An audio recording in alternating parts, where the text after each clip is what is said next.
Bismillahirrahmanirrahim. Assalamualaikum warahmatullahi wabarakatuh. Oke, halo teman-teman semua. Jadi di video kali ini kita sedikit berbeda. Di sini kita bakal bikin sebuah video tutorial gimana caranya membongkar CVT, pembersihan, pengecekan part-part serta pemasangan part CVT yang baik dan benar. Terus part apa yang rusak, sebab dan akibatnya apa, semua tuh bakal kita jelasin secara detail supaya kalian tuh bisa bongkar sendiri. Nah, jadi di sini kita bakal melakukan pembongkaran. Di sini kita ambil contoh di sini motor Honda Beat Deluxe ya guys. Jadi untuk Honda Beat Deluxe ini langkah pertama tuh kalian harus mencopot si selaan dulu. Untuk Beat Deluxe tuh selaannya harus dicopot. Terus sama ada cover kayak giniannya dengan menggunakan baut L kayak gini nih. Terus kalau udah, tinggal kalian copotin si baut-baut delapannya ini, entah pakai kunci T atau kalian pakai impact yang ada mata delapannya kayak gini, yang panjang dia biasanya tuh. Terus kalau udah kecopot semua, baut kumpulin, jangan sampai dipisah-pisah ya guys. Baut-bautnya tuh jangan sampai mencar-mencar si baut-bautnya ini. Nah tuh yang dalam ini tuh biasanya nggak nyampe ya, harus pakai kunci T8 tuh. Nah kalau udah kecopot semua secara keseluruhan pada baut-bautnya, tinggal kita tarik aja sih CVT-nya untuk kita lihat kondisinya bagaimana. Adik-adik modar loh.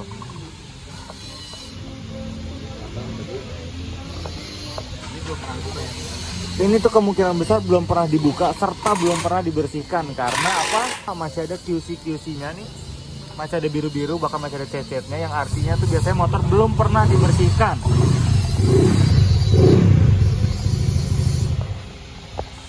QC-nya tuh bener-bener masih lengkap guys. Terus buriknya nih, kita toel dikit kali ya. Nyaru ya matangan. Buset dah, ini mantap guys kotorannya ya. Nah terus selanjutnya di sini kita lakukan pencopotan pada mur-murnya terlebih dahulu di area belakangnya nih. Pencopotannya tuh dimulai dari puli belakang dengan menggunakan mata sok 19. Terus untuk depannya dengan menggunakan mur 22, mata sok 22.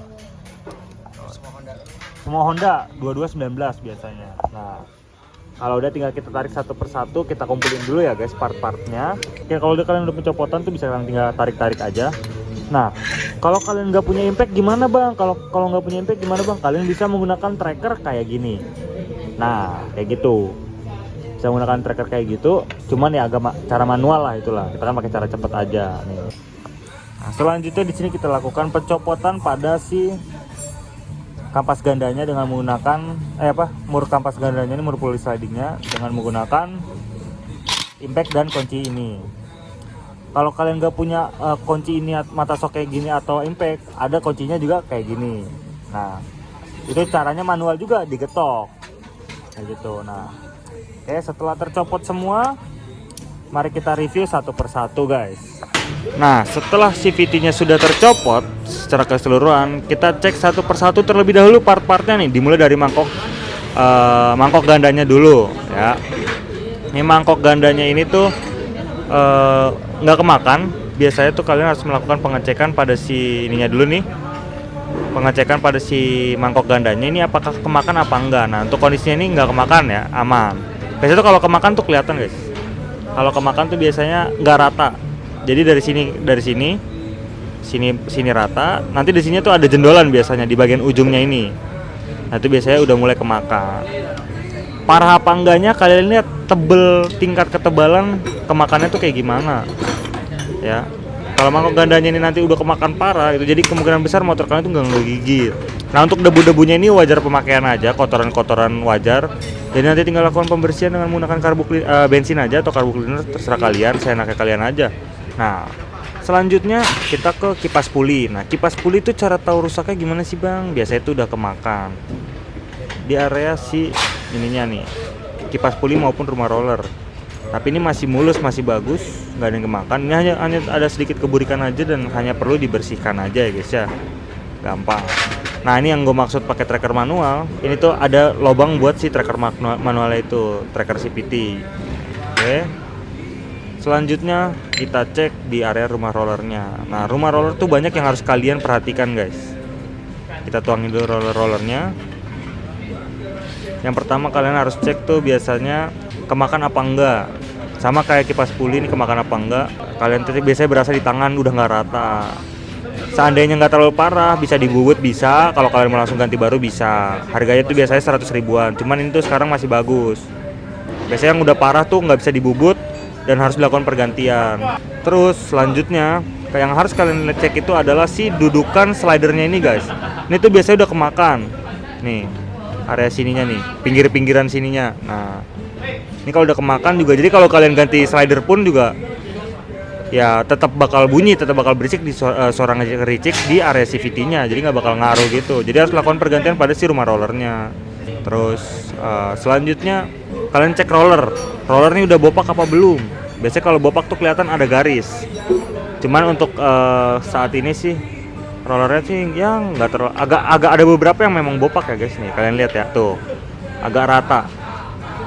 Ini standarnya tuh untuk beat ini tuh beat deluxe tuh 17 gram ya. 16-17 gram lah, berat pokoknya. Beberapa udah ada yang bopak ya, kalian bisa lihat. Ada garisnya rata. Kalau yang bener-bener sampai peang tuh kayak gini contohnya nih. Nah itu sampai bener-bener peang tuh, motor kagak bisa apa, performa motor bener-bener kagak maksimal banget dah pokoknya. Terus selanjutnya kampas ganda. Kampas gandanya gimana cara ngeceknya bang? Ya kalian lihat aja tingkat ketebalan si kampas gandanya ini. Nah ini kampas ganda ini masih tebel guys. Kalau udah habis kayak gimana? Nah kayak gini nih, gue kasih gambarnya aja ya, karena di sini kampas gandanya masih bagus soalnya, masih tebel. Kalau kampas gandanya habis gimana? Ya motor jadi nggak ngegigit, performa motor jadi turun, motor bisa nggak lari banyak. Disebabkan karena apa? Ya karena umur aja, normal, wajar lah, wajar pemakaian, normal pemakaian aja. Terus slider kita lihat, biasanya tuh kalian harus mengecek si slidernya. Nah slider ini udah kendor. Nah kalau slider kendor gini tuh ya disebabkan karena memang umur aja dan bisa mengakibatkan suara ngericik di area CVT-nya aja. Untuk ya diwajibkan tuh memang setiap servis harus dilakukan pergantian. Kalau memang udah kendor, udah ngerasa kendor banget. Kalau misalnya emang ditarik udah ngelos kayak gini ya harus diganti. Kalau misalnya ditarik masih agak seret ya nggak perlu diganti juga nggak masalah. Untuk slidernya, tutup rumah rollernya sih biasanya jarang yang kena bermasalah mah ya. Nah untuk yang rusak ini tuh biasanya disebabkan karena si slidernya makin gesekan makin udah lama, biasanya itu memang umur aja. Terus oke, kampas ganda udah, selanjut ke fan bell. Fan bell ini kondisi untuk fan bellnya motor ini tuh masih oke, masih bagus ya guys. Untuk kondisi fan bell itu bisa dibilang masih bagus, jadi nggak perlu kita lakukan pergantian. Nah gimana cara tahu fan bell rusak? Kalian tuh tinggal kalian gini nih caranya nih. Nah kayak gini guys, itu biasanya ada retak-retak di sela-selanya kayak gini contohnya. Biasa itu kalau retak-retak kayak gitu diwajibkan ganti guys. Kalau gak ganti nggak apa-apa, paling putus lah. minimal putus. Tuh kalau untuk fan bell. Jadi hati-hati. Kalau per tuh biasanya ciri-ciri rusaknya ya udah lemes aja. Cuman ini karena masih baru. Selanjutnya kita lakukan pengecekan. Nah, untuk kondisi sealnya ini tuh kalian harus cek dulu. Kalau seandainya terjadi kebocoran di area sini, nah itu kalian harus melakukan pergantian pada si seal pulley slidingnya ini. Harganya murah, paling 30 ribuan. Terus cuman kotor aja, jadi hanya perlu dibersihin aja nanti. Nah terus kalau kalian udah tahu part-part apa aja yang harus diganti dan part apa aja yang nggak harus diganti, tinggal kalian lakukan pembersihan secara keseluruhan pada part-part CVT-nya. Ya tinggal kalian semprotin aja pakai bensin. Kalau kalian mau pakai carbu cleaner juga nggak apa-apa. Kalau mau kalian pakai bensin bersihinnya juga nggak apa-apa. Itu terserah kalian. Cuma kalau pakai carbu cleaner tuh memang sedikit memakan biaya aja guys. Kalian harus mengeluarkan duit 30 ribu setiap melakukan pembersihan. Jangan pakai bensin, kalian bisa nyedot dari motor kalian sendiri kayak gitu istilahnya. Tinggal dikuas-kuasin secara menyeluruh, sedetail sampai kalian tuh ngerasa bersih. Ya itu mah udah dari kalian aja lah. Menurut kalian bersih ya udah segitu. Kalau menurut kalian masih kotor ya bersihin lagi. Kalau memang dibersihin udah kagak bisa bersih lagi, ya itu udah tingkat maksimal kebersihan dari si part-part CVT kalian itu. Gitu guys. Kalau kalian seandainya nih kalian nggak punya kompresor, gimana tuh bang kalau nggak punya kompresor? Ya kalian bisa pakai lap aja, kalian lap-lapin. Terus kalau atau enggak kalian diemin biar sampai kering, itu juga bisa. Terus untuk kampas gandanya nih, pasti banyak yang kayak mengira emang kampas ganda boleh kena bensin. Bang, kampas ganda boleh kena bensin. Itu sih persepsi masing-masing kalian aja guys. Kalau menurut kalian nggak boleh kena bensin, ya jangan kalian kena bensin. Kalau kita kan selama kita bersihin CVT dan si kampas gandanya kena bensin, belum pernah ada komplainan kampas ganda hancur dan lain sebagainya, itu belum ada. Nah, selanjutnya kita lakukan pembersihan pada CVT yang burik ini. Nah, untuk pembersihan tuh kita biasa selalu menggunakan pakai bensin aja, nggak masalah. Terus selanjutnya nih, ini part yang biasa itu jarang orang bongkar dan lakukan pengecekan serta pembersihan. Nih, nah, itu dibongkar, dilihat dulu grease-nya masih ada apa enggak. Kalau masih ada ya di refresh lah, grease-nya tuh di refresh, dibuang semua. Cara copot si tutup pernya itu, dudukan pernya gampang, tinggal diputer aja pakai tangan kalau belum pernah dibongkar. Kalau memang keras, kalian getok di area bawahnya. Nah, ini digoyang-goyangin gini supaya pin pulis slidingnya ini pada jatuh, biar dibersihin secara keseluruhan. Nah, kalau udah semua tinggal dibersih-bersihin. Nah, kalau seandainya si seal sliding tadi bocor, nah grease yang ada pada si pulis slidingnya taruh sini deh. Nah, jadi kalau seandainya seal pulis slidingnya ini bocor, yang ini sama yang bawah ada dua dia nih, itu bocor, akibatnya tuh si grease-nya tuh pada keluaran, yang jadinya tuh si grease yang di sini kering. Kalau udah kering bisa mengakibatkan baret si pulis slidingnya. Kalau udah baret ganti baru. Kalau ganti baru keluar duit. Nanti baru keluar duit, harganya modar, yang original tuh mahal guys. Terus cara tahu baretnya gimana, nanti tuh kalian bisa ngelihat di area sininya nih guys. Nah, nanti tuh biasanya kelihatan ada baret yang memang tuh udah bener-bener nggak rata, dipegang tuh nggak rata, kayak piston baret lah. Kalau enggak tuh ada pada dudukan pin pulis slidingnya di sini sama di situ tuh nanti. Nah, yang gue maksud tadi ada kerusakan di sininya. Nah, ini yang ini biasanya tuh agak udah kemakan kalau grease-nya habis, kering. Nih, di area pin pulis slidingnya tuh. Nah, seal pulis sliding tuh yang mana sih bang? Nih ada 1, 2, 3, dan 4. Yang 2 bentukannya o-ring, dia o-ring gede gitu. Harganya murah kok. Kalau misalnya seandainya tadi kebocoran tuh mending ganti aja daripada mengakibatkan kerungkatan seada-adanya guys. Cuma gara-gara si seal pulis slidingnya, anggaplah kayak lu ganti oli. Nah, terus kalau udah dibersihin si pulis slidingnya ini gimana bang? Tinggal kalian pasangin lagi aja. Pemasangannya tuh gampang banget. Tinggal kalian giniin aja nih. Masukin kayak gini aja, tekan blok. Nah, gitu doang guys, simple kan? Nah, terus cari posisi di mana pen pulis slidingnya ini terpasang. Nah, ada 3 titik ya, 1, 2, dan 3. Tuh di situ ya guys. Nah, terus, nah ini dia guys. Kalian tuh menggunakan grease tuh secukupnya aja ya. Kalian tempelin grease pada si area pen pulis sliding yang ini. Tinggal tempelin, habis dikasih tinggal tempelin plug. Namanya si grease-nya ini diratakan di setiap tempat pen pulis slidingnya itu bergerak, berpargoy-pargoyan. Nah, kayak gini guys.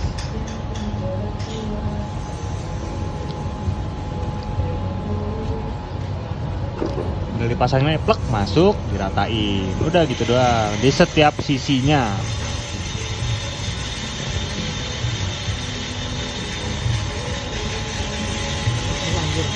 Nah, terus si pulis sliding udah kerakit nih. Lanjut kita lakukan perakitan pada kampas gandanya. Untuk pemasangan kampas ganda itu gampang banget. Nah, tinggal kayak gini tuh. Nah, untuk pemasangan kampas ganda nih, misalnya kalian pemasangan kampas gandanya tuh agak ngerasa seret. Pas kalian mau masukin kampas gandanya itu kayak kok agak seret ya. Nah, itu kalian bisa kasih grease tapi tipis aja guys. Yang penting dia tuh licin buat masukin si ininya aja. Ya dilumasin aja dikit.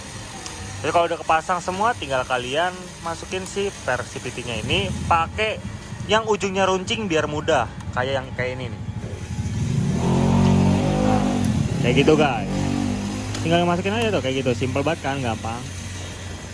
Terus jangan lupa pasangin sih dudukan tahanan kampas gandanya guys. Kalau ini nggak dipasang nanti dia keluaran, bahaya. Nah, seandainya kalian nanti masukin kok keras, kok nggak masuk, kalian bisa lakukan getok dengan menggunakan yang ada lubangnya aja. Lubangnya aja gampang. Terus untuk pemasangan klipan kampas ganda ini jangan sampai salah posisi. Yang ada ini cekungannya itu di bagian dalam. Jadi masangnya tuh kayak gini nih. Nah, kayak gitu tinggal ditekan aja. Nah, untuk pemasangan pernya ini tuh, kalau seandainya kalian sulit nekan, kalian bisa tahan bantu dengan kaki burik kalian. Terus untuk pemasangan mur pulinya itu jangan sampai salah guys. Jadi ada sisi yang apa namanya, yang cembung sama ada sisi yang rata. Nah itu yang cembung itu di bawah. Terus masangnya itu kalau misalnya seandainya keras jangan dipaksa.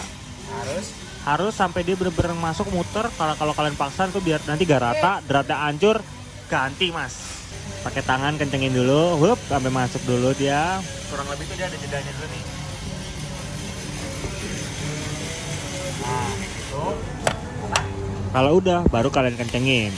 Balik lagi, kalian mau kencengin pakai yang alat manual yang kayak gini bisa, mau pakai gini juga bisa. Nih, semua udah kerakit di area pulley slidingnya. Kita lanjut ke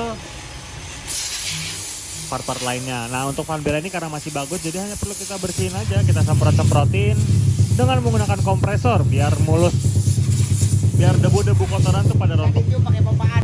Nah nih slidernya ini kita ganti baru. Untuk keluarga Beat tuh dia kayak gini nih guys. GTT dia mereknya tuh apa kodenya. Slidernya tuh rata-rata sama semua, KVB, KZL, KVY, KZL, K44 sama ini apa kodenya? KOJ. Nah ini yang barunya ya guys, kita lihat perbedaannya. Nah pemasangannya pun keras. Terus kalian dorong pun juga lebih seret. Nah nih pemasangan itu seret ya, pemasangan seret harus ditekan dan kalau kalian keluarin pun juga seret. Nah ini tandanya bagus. Nah karena ownernya ini tuh keluhannya motor berat, ya kan, tenaganya tuh nggak tarikannya kurang. Terus beberapa rollernya juga ada yang udah ada garisnya, udah ada yang kemakan, udah ada agak-agak sedikit peang. Terus minta sekalian dientengin rollernya. Nah nih biar tenaga tarikan bawahnya tuh lebih mengisi. Nah untuk rollernya ini jadi dientengin ke 9 gram dari RX7 Racing seperti biasa. Nah kalau roller racing ini RX7 ini tuh pemasangannya nggak perlu yang ada sisi teflon, sisi nggak ada teflonnya, dia tuh kiri kanan sama.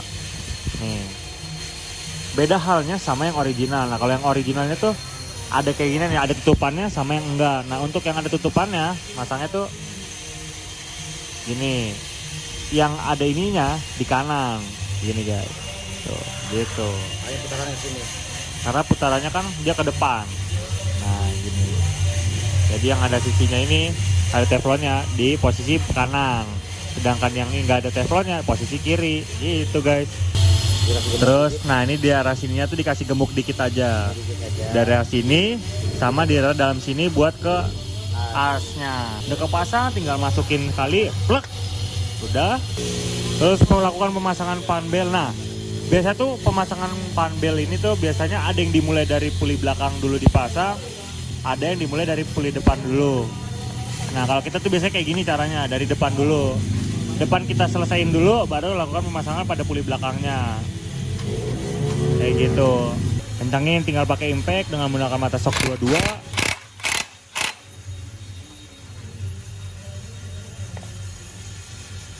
Tidak lupa kita lakukan pemberian grease lagi pada area puli slidingnya, di area as pulinya. Gitu guys. Tinggal kita pasangin aja dah. Nah seandainya keras ini tuh harus agak dibengkek dulu kayak gini. Tuh. Masih jangan masuk. Bengkek lagi. Nah, udah deh kepasang. Hup. Tuh, udah guys. Selesai. Tinggal pasang mangkoknya, pasang ring dan juga murnya. Terus dikencingin pakai impact. Kalau kalian nggak punya impact, kalian bisa pakai tracker makan manual lagi. Seperti ini. Kayak gitu guys. Perlu diikutin nggak? Nah sebelum kalian lakukan pemasangan pada bak CVT-nya tuh kalian coba tes nyala dulu guys. Diusahakan supaya kita tuh tahu apakah ada keanehan di area CVT-nya guys. Gitu.